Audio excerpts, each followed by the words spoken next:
Hello and welcome to The Hill here on NewsNation, where in Washington something major and nothing at all both happened. Today, the Senate passed a $95 billion foreign aid package, but the House Speaker says it's going nowhere. What both sides are saying and what could potentially come next. Coming up. Plus, is Donald Trump trying to turn the Republican National Committee into a family affair? Mick Mulvaney knows the main players involved here. He'll share his thoughts. And are we about to watch the Department of Homeland Security Secretary Alejandro Mayorkas get impeached? Impeaching a cabinet secretary hasn't happened in more than a century, but it could in a matter of hours. Thanks for being with us here on The Hill. I'm Blake Berman, joined today by Scott Bolden, former D.C. Democratic Party chair, legal analyst as well. Denise Gitsom, former aide to President George W. Bush and a Republican strategist. Brad Howard is a Democratic strategist. And Mick Mulvaney, the aforementioned former Trump White House chief of staff, NewsNation contributor as well. The Hill on NewsNation starts right now.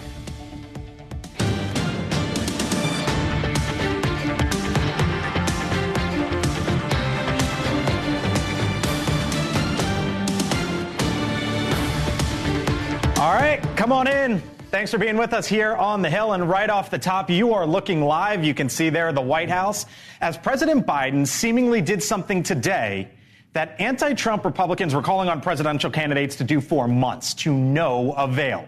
The president responded to Donald Trump's comments from over the weekend, in which Trump suggested that he would not protect a NATO ally that is not living up to its military spending commitments. The former president said he would encourage Russia, quote, to do whatever the hell they want. And this right here is how the incumbent forcefully fired back.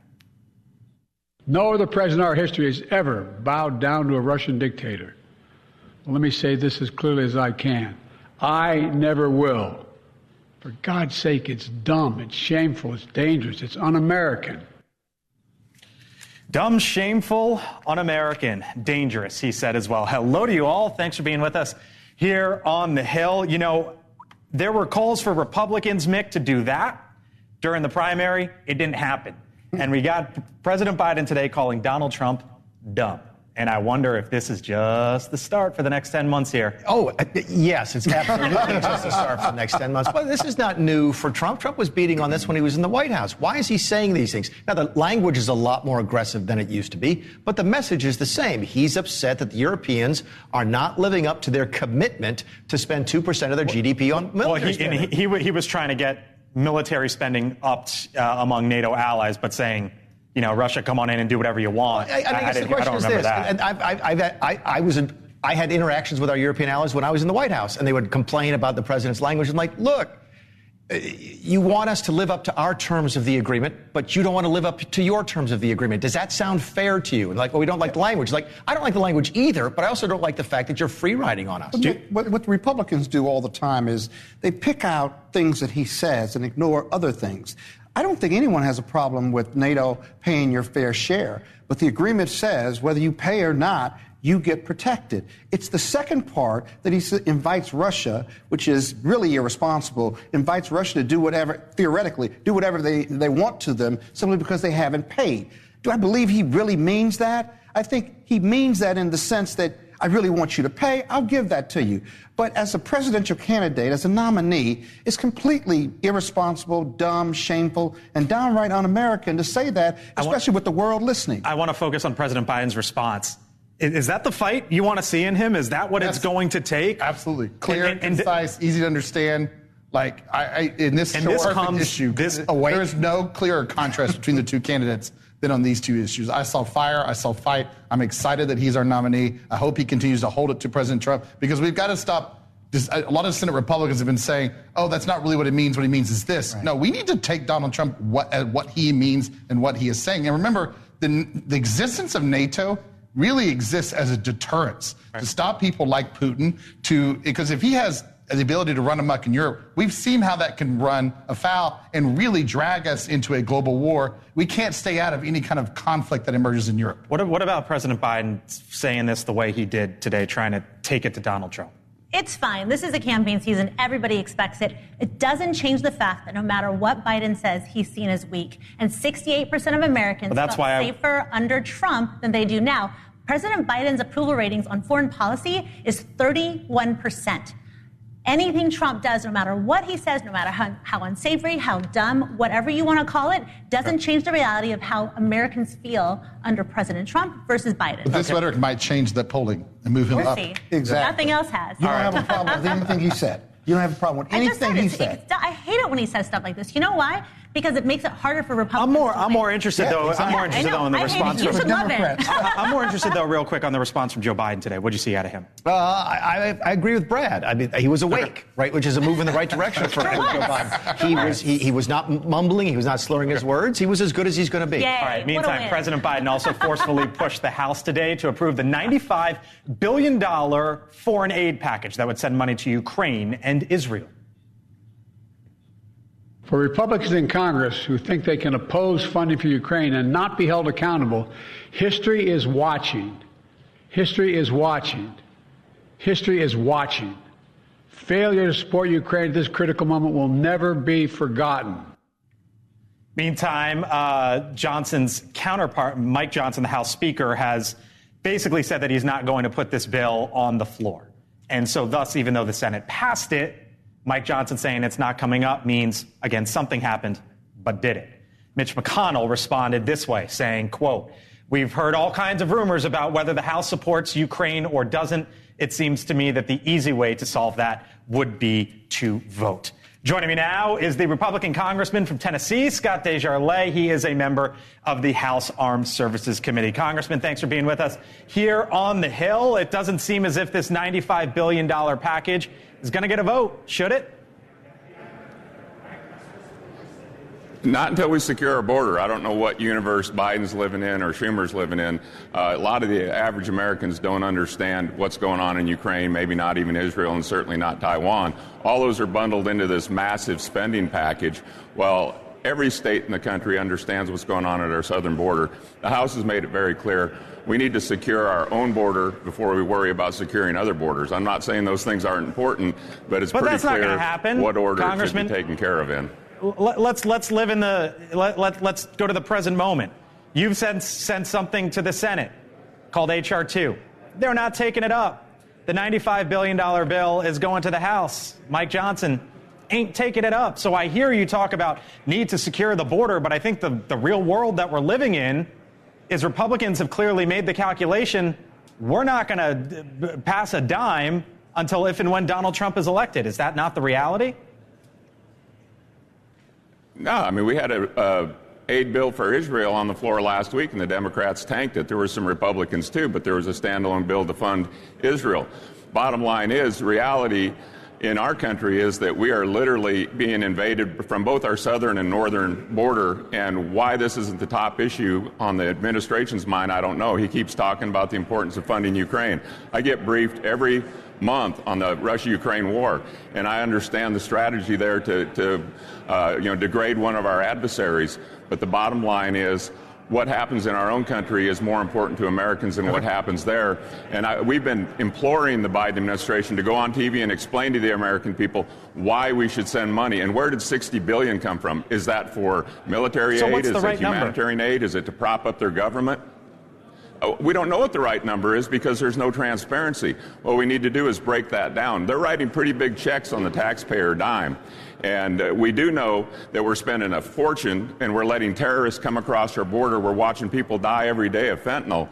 And so to ignore that problem and say that other countries are more important than our own is just ridiculous. And I don't know how they can be so blind to what the average American is seeing.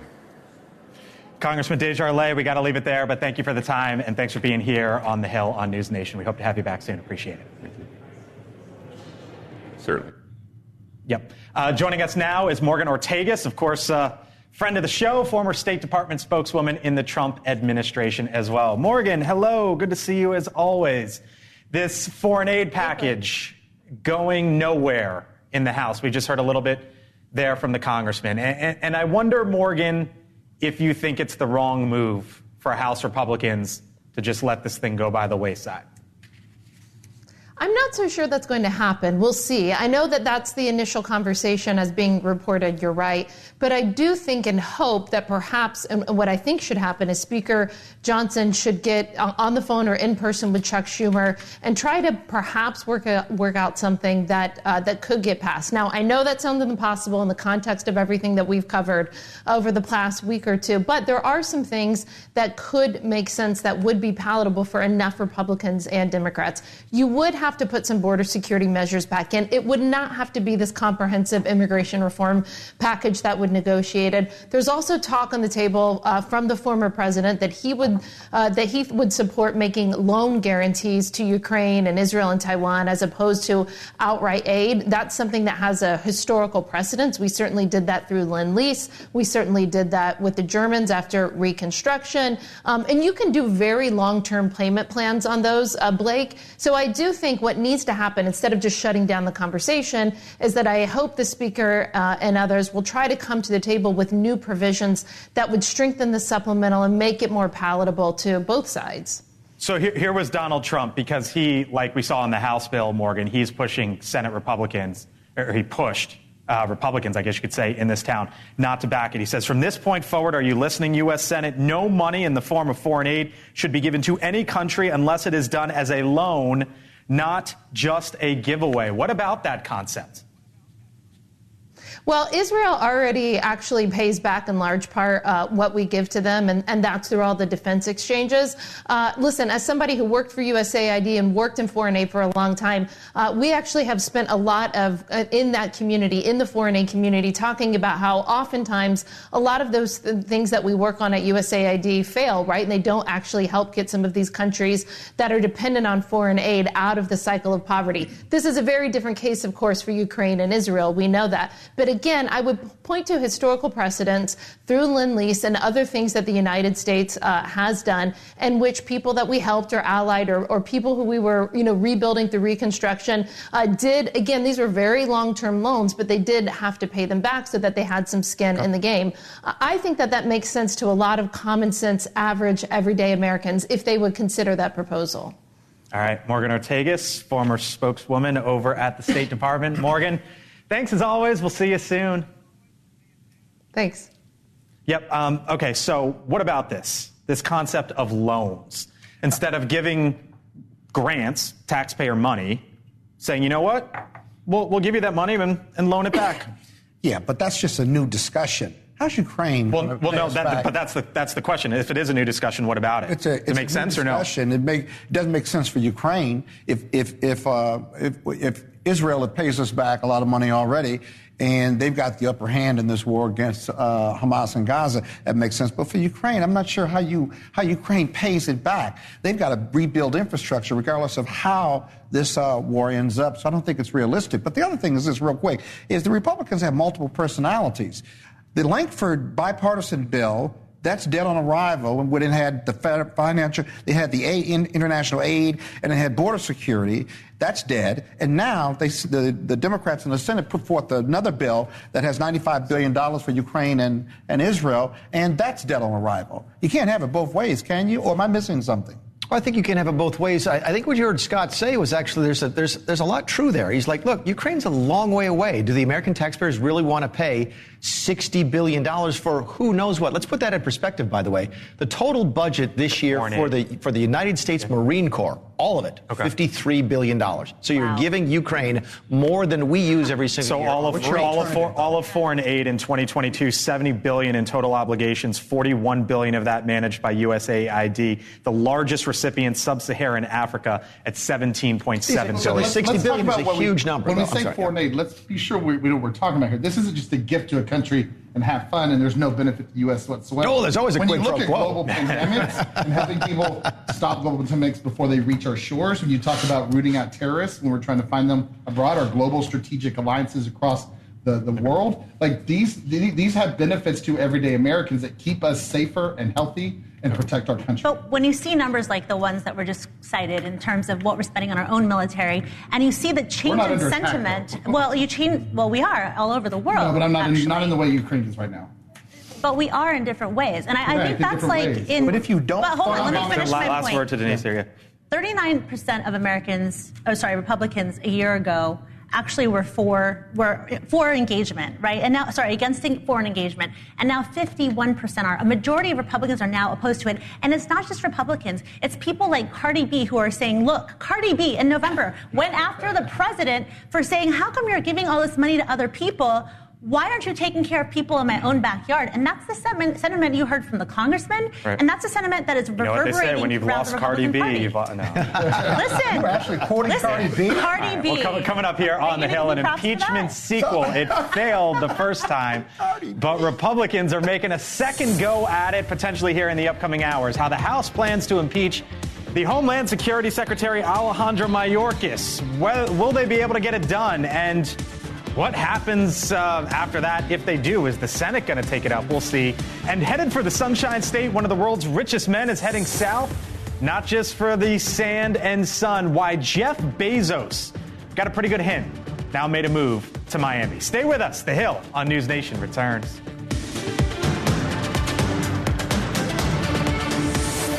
All right, welcome back here to The Hill on NewsNation. So did you see this? The Republican Senator J.D. Vance of Ohio made a bit of a surprise move on the Senate floor during the debate on aid to Israel and Ukraine.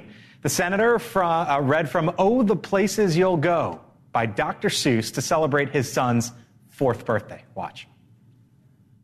Kid, you'll move mountains. So be your name Buxbaum or Bixby or Bray or Mordecai, Alley, Van Allen, O'Shea or Vivek. You're off to great places. Today is your day. Your mountain is waiting, so get on your way. I love you. All right, believe it or not, this isn't the first time Dr. Seuss has been read on the Senate floor. Ted Cruz did it back in 2013, reading Green Eggs and Ham amid a 21-hour filibuster opposing Obamacare. That 10 years ago, and we saw basically the same thing last night. All right, the U.S. economy, meantime, getting a little bit of a reality check today in the form of inflation. Consumer prices jumped more than analysts expected last month. That triggered a big slide in the markets today. The S&P 500, NASDAQ, Dow Jones, all closing down more than 1% as traders worry that the Fed might take longer to cut rates.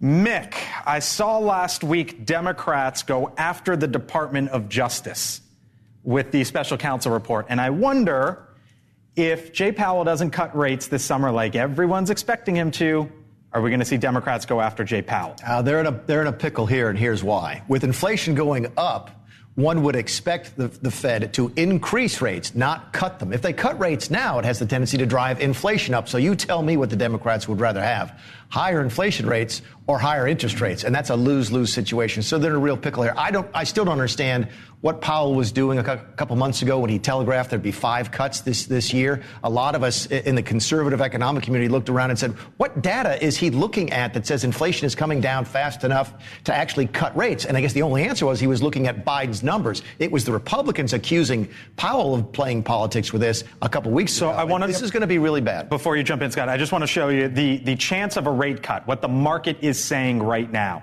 Chance of a rate cut, there's 5 meetings between now and the November election. You see it on your screen. It's basically saying by June 12th, so the start of the summer, 29%, there's a 29% chance that rates stay the same, or conversely, about a 70% chance that they get cut. That 29%, it was 8% this morning, meaning the market went 3x, saying, you know what, maybe he's not going to cut in June. I don't know how you cut rates with inflation going up. But Mick, inflation is trending downward. If you look back, I read the report, parts of the report. Mm-hmm. It was at 9% in 2022. It is now at 3%, and wages are outpacing the inflation rate. Now, also in the report, some of the goods and gas and rents are really driving that inflation at 3%. Right. But you can't deny that 3% is an improvement. It's still high, right? And it's trending downward. So there's some good stuff in this report, but it's not enough to help Biden and help Americans feel that inflation's not a factor anymore in their day-to-day life. Yeah, I mean, I think the real problem here is not whether or not the Fed cuts rates. The Fed's going to do what it does. Democrats tend to stay out of what the Fed's doing, I think, in reaction. The real problem for the White House is even if everything is going well for the economy and continues to improve, the president's not getting credit. And that's a real communications and campaign problem for the White House and the Biden administration. And until they convince Americans they're the reason for the positive economic development. That sounds like a great reason to read my column from the Hill. I said that just for you, man. All right, still much more ahead here on the Hill on NewsNation. We're coming up on Act 2. House Republicans will try again to impeach the DHS Secretary Alejandro Mayorkas. This is starting, I think, in about like 15 minutes or so. Do they have the numbers this time? We'll talk to the Democratic congressman from Texas, Henry Cuellar, about the upcoming vote and what he's telling the White House about the southern border. Plus, is it a total takeover, what Donald Trump wants to do with the Republican National Committee? Mick Mulvaney knows the key players here. He's known them for quite some time. Mick will dish when the Hill on NewsNation returns.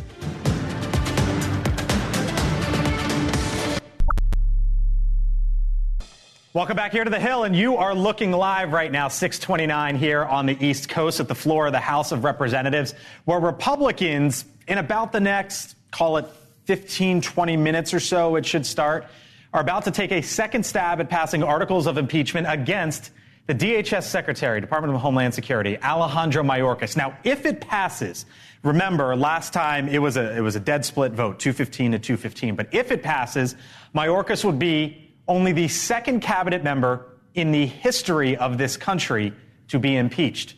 Joining us now is the Democratic congressman from Texas, Henry Cuellar. Congressman, thanks for being back here on the Hill. Appreciate the time. I know you got to go vote soon, so we'll keep this tight. But if Mayorkas is impeached and this goes over to the Senate, Congressman, should there be a Senate trial before the election? You comfortable with that? Or should it take place after? No, I think they should have the Senate trial as soon as possible. And we know what's going to happen. He's not going to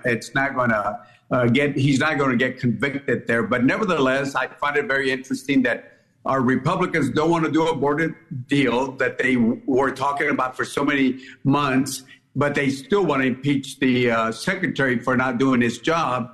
But again, Congress is not doing his job by passing a border deal. So it's putting the P of politics over the P of policy in the wrong place.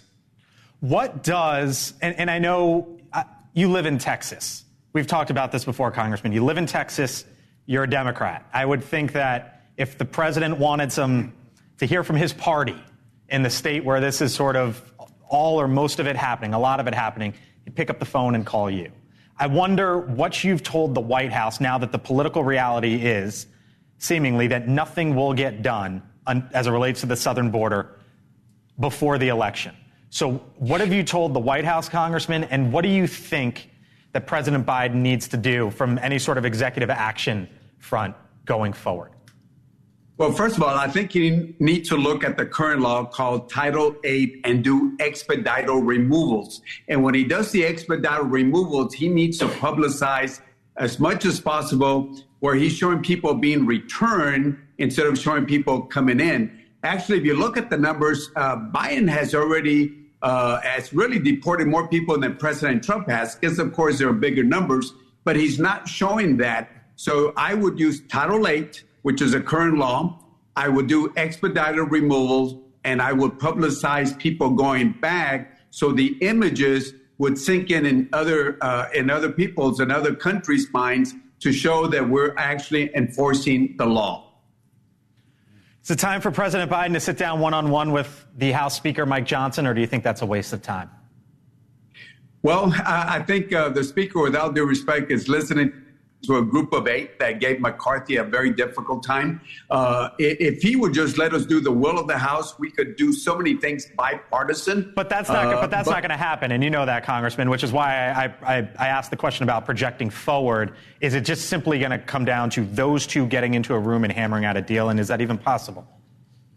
Well, I hope he does that. I mean, I think if he does that, and if there's good faith on both sides, you never know when people are there at the Oval Office talking. And I know I've worked with the president when he was vice president, and he's good. He can talk to people, but hopefully they can try to sit down and try to work this out if it's possible. All right, Congressman Cuellar, we got to leave it there. I know you got to head on over to the House floor to vote. Congressman Henry Cuellar from Texas, Democrat. Thank you, sir. We'll talk to you again soon. Thank you. Bye-bye. Yep. Your reaction? No, I mean, I'll say I've said it before, and I'll say it again, that Henry Cuellar is one of the strongest voices on border policy in the Democratic Party, and I hope more Democrats listen to him. I think Mick's been saying this for a while. There's things the president can do right now that they're the law that is allowed under law, and Henry just named some of those. And so, I think... so why won't he do it? Well, I think because he's pushing for a broader, more comprehensive package. Yeah. Are those two things mutually exclusive? Well, I don't know. Are they mutually exclusive? Why can't he do both? Why can't he do something to say, look, I'm trying, but I need help to do it? But he's not trying. I know, but my point is why he has endorsed the bipartisan bill. Yeah, but he endorsed the bipartisan bill in the Senate, so he is advocating for something. But he can do so much now. Look, President Biden took six executive order actions in his first day in office as a result of his campaign promises to those that he promised he would roll back everything Trump did. He's taken 296 executive actions on immigration since he's been in office, and that has resulted in the debacle that we're dealing with now. It's a complete disaster, and he can fix it. Last word real quick. The catch and release is the problem. I could support Section 8. Oh, that's a big problem. That's why you see the images. But I could support Section 8, and I think Biden will eventually have to do that at some point. So the political reality is House Republicans have passed H.R. 2, sent it to the Senate. Didn't move. This other bill got passed through the Senate today and is moving to the House. Won't move there. The border, they're not agreeing to anything on the border, and it's why we continue to ask the question to both sides, including to Democrats, and we'd love to have the White House on to talk about it. What will President Biden do next? Because the reality of the situation is it just might be that between now and November. All right, turning now over to the campaign trail. After the release of the special counsel's report on President Biden's handling of classified documents, Nikki Haley was asked if she thinks the commander-in-chief should resign. This was her response. Do you believe the president should resign? Yes, I do. And I think the Democrat Party knows that. And I think that it is not just in the best interest of their party, it's in the best interest of the country. That ain't going to happen, though. Speaking of political realities, what's going on here with Nikki Haley in your home state of South Carolina right now, Mick? Not much. I'm not seeing the needle move very much. Nikki's been there. She's actually in my part of the state fairly regularly. She's working hard, but all the polling data I've said still says that she's trailing someplace in the mid-20s. That's not surprising. There's a very low number of undecideds. These folks have voted for Donald Trump twice. They know who he is. They voted for Nikki Haley twice. They know who she is. They've already made up their mind. I think it'd be very difficult for her to move the needle at all. So does she get out after she loses South Carolina, or does she keep moving forward? I would think if you get out, you're going to get out before South Carolina, because if you lose by 25 in your home state, it projects weakness for 2028. But she's showing no signs of that at all. But I think also, too, why not play this out to the end if you're Nikki Haley? What's the end? Well, Biden is, either one of them are old, something could happen health-wise, or with Donald Trump, he's got a series of court cases in front of him. What if something happens there? She could be the person they turn around. So you're saying, play this out till June, July, August? As long as you got money, keep going. She's not in it to win it, right? She really knows she's going to lose. But she has the donors that are backing her. Yep. They're trying to be the conscience of the Republican Party. I want to go back to what she said about Biden, though. The worst case scenario for most. Yeah, that's where we started, right? Let's go. That's what she said. That's what we're responding to. We moved on from that.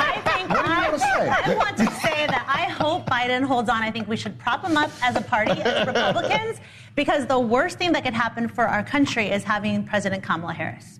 Oh my goodness, crazy! I don't think that's the worst thing. That's one of the worst things. For your party, too. All right, still to come here from the Hill on the other side of the break. One of the world's richest men is moving to Florida, and he could save an eye-popping amount of taxes. Have you seen the number here? And it kind of makes sense why Jeff Bezos did what he did. We'll explain. A New York special election to replace George Santos is underway, but is snow playing a role in voter turnout?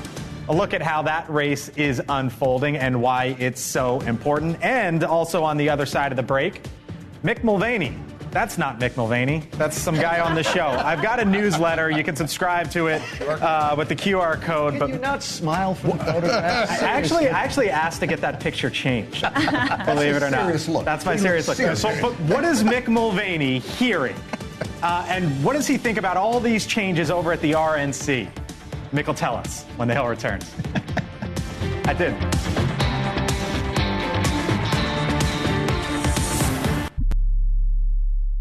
You like the name? It's good. It's catchy, right? So, Mike, M-I-C, Mick, M-I-C-K. You get it? I like it, yeah. Yeah, you like it? Okay. You think so. Counts for something. Want to get a look at the shakeup, though, happening over at the Republican National Committee. Ronna McDaniel expected to be out as the chair in the upcoming weeks after the South Carolina primary. Donald Trump is proposing 3 names to take over at the top of the organization. His pick for the top job, Michael Whatley, the current head of the North Carolina GOP. He is also backing his daughter-in-law, Laura Trump, to serve as co-chair. And finally, the former president has asked his senior campaign advisor, Chris LaCivita, to serve as the RNC's chief operating officer. Okay, Mick. You know Michael Whatley. You've known him for quite some time. I know all these folks, and I really like this. I've known Michael Whatley. I hate to say it because it dates me. I've known Michael Whatley for more than 30 years. I grew up as a lawyer in North Carolina. We played on a softball team together when we were baby lawyers. I think it's a really good choice for a bunch of different reasons. I also like Laura Trump in the number 2 position.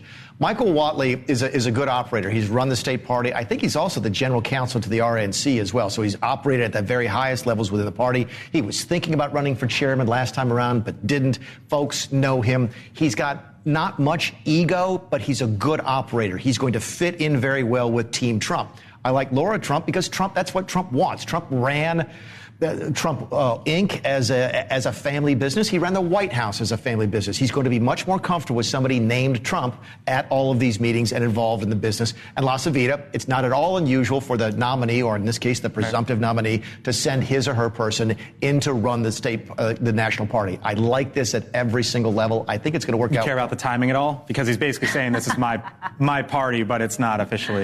Listen, I like Nikki Haley as well. I like Donald Trump.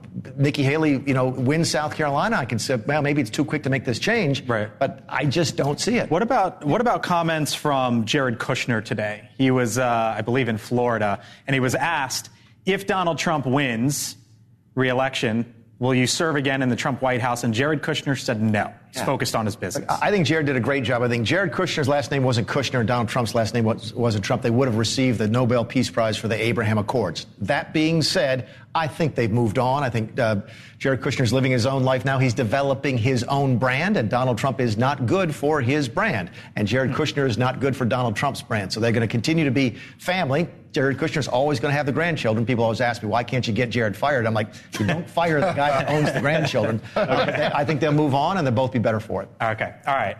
Real quick, having run a state party here in D.C., the Democrats, we should take a close look at the RNC. By the way, technically, a lot of state party, if it's in district. Yeah, good question. No, statehood. They tried to slip that in. I saw that. Let me just say this. With that setup that you really like, I think you're right. I like it. But at the same time, Lara's there for a reason, right? And if she's there and she starts to undermine Whatley and report to Trump and undermine, this leadership has to have some trust there. She's there to keep an eye on Whatley, if you will. And if there's trouble brewing, she's the earpiece for Trump. That could spell trouble for Whatley in the next 6 months to a year, I think. Something to it? I think it's fair. I don't think it'd be any different if her last name wasn't Trump. The nominee is always going to put his or her person at the top of that group. Okay, heading now from our hill here in D.C. to yours, potentially. The Amazon founder, second richest man in the world, Jeff Bezos, making a big move. He's heading to Miami, or at least has been there for quite some time, and it comes with an added bonus. No state income tax. Now, if Bezos was still living in Washington state, he'd be facing a 7% capital gains tax on sales of stocks or bonds worth more than $250,000. Because of this, when he moved, he just announced that he was selling $2 billion worth of Amazon stock. That means he saved $600 million in taxes. He's not, he's probably there in part for the sunshine and Fisher Island. For sure. But, I mean, does this highlight the whole red state, blue state, no income? As somebody who lives in California and moved to Texas briefly, the amount that I saved, which was I don't even know if billionth is the right word. Right. It's got to be a lot less than that. Big fraction. Of the taxes that I saved just moving to that state for a year really was eye-opening. And I think what you see in states like mine is that 40% of the revenues are coming from 1% of the population, so the wealthiest are being taxed to death.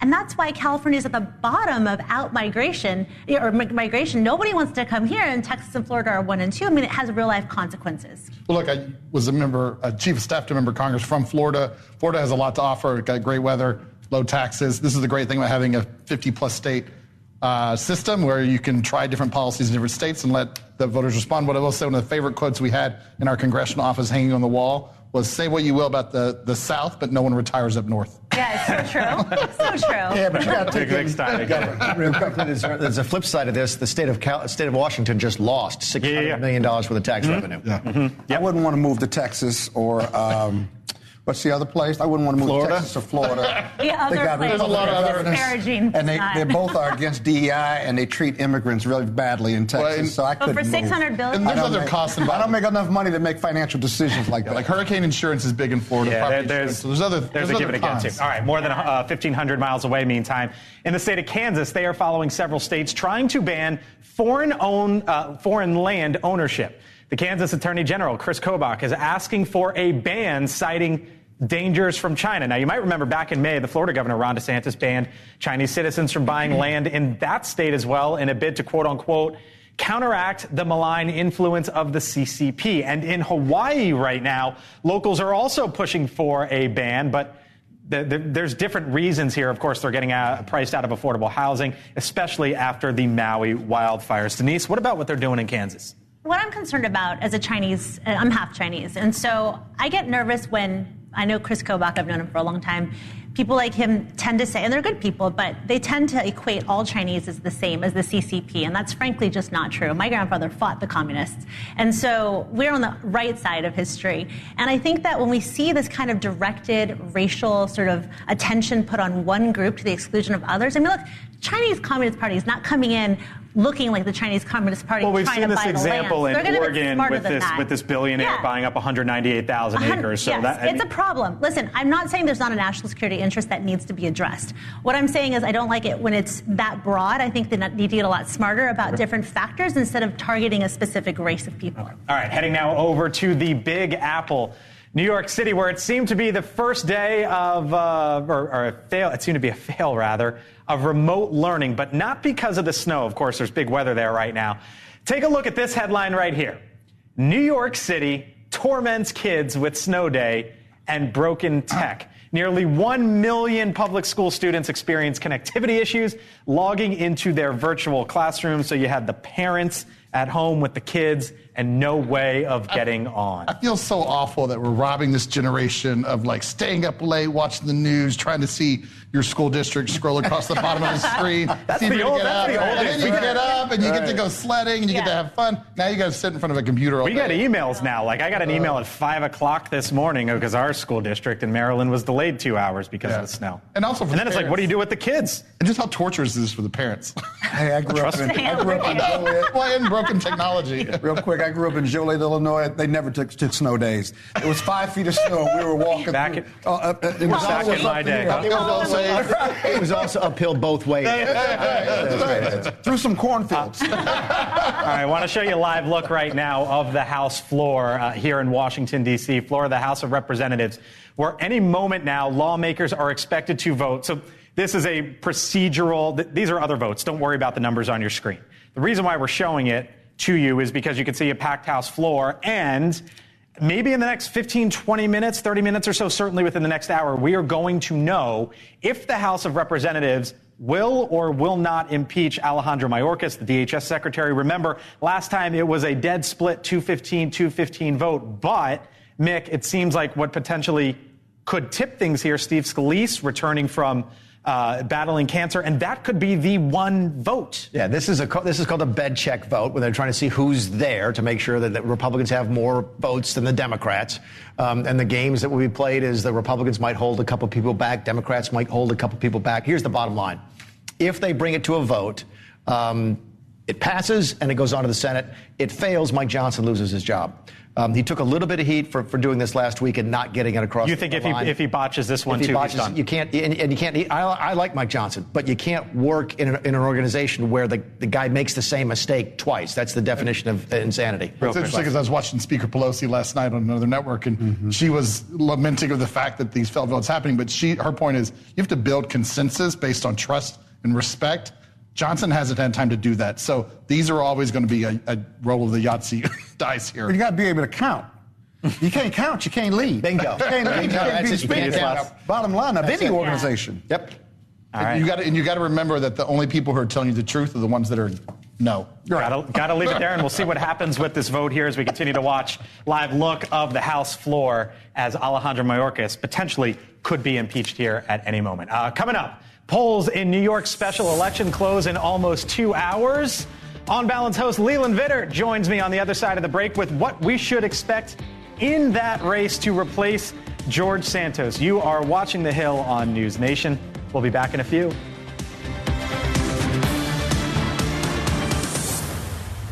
NewsNation tonight, 2 exclusive interviews. First, Dan Abrams Live. Former Congressman George Santos speaks out about the race for his seat. Then on Banfield, the brother of murdered mom Rachel Morin, how he feels about the new suspect sketches. Tonight, only on NewsNation. On NewsNation, so the special election to replace George Santos in New York's 3rd congressional district is underway today in the state of New York. Polls are set to close in about 2 hours from now. The election comes after the former congressman was expelled over numerous charges against him, including fraud. The former Democratic congressman Tom Suozzi is running against Mazi Phillips, a Republican from Nassau County. She was a local legislator, also a former member of the Israeli Defense Forces. On Balance host Leland Vitter joins us now to discuss. What's up, my man? Not much. Big election there in New York tonight. Yeah. I guess all you need to money, $15 million in outside money. Well, I mean, look at what snowplows. And snowplows. Well, I'll get to that in a second. But look at what happened with Alejandro Mayorkas last week. 215 to 215. You had George Santos kind of taunting Republicans. Miss me now. Like this one. Well, Matt Gaetz says he does miss him now. But the point is, this one vote is a big deal. This one, whoever wins this one race. It's a huge deal. It changes the dynamic for Republicans. It allows Democrats to put a lot more pressure and embarrass Republicans. So it's why you're seeing so much money spent on one race that is going to be redone in November. I think what's most interesting about this is how immigration is playing such an enormous role in the conversation. Yep. It's also snowing there. Yeah.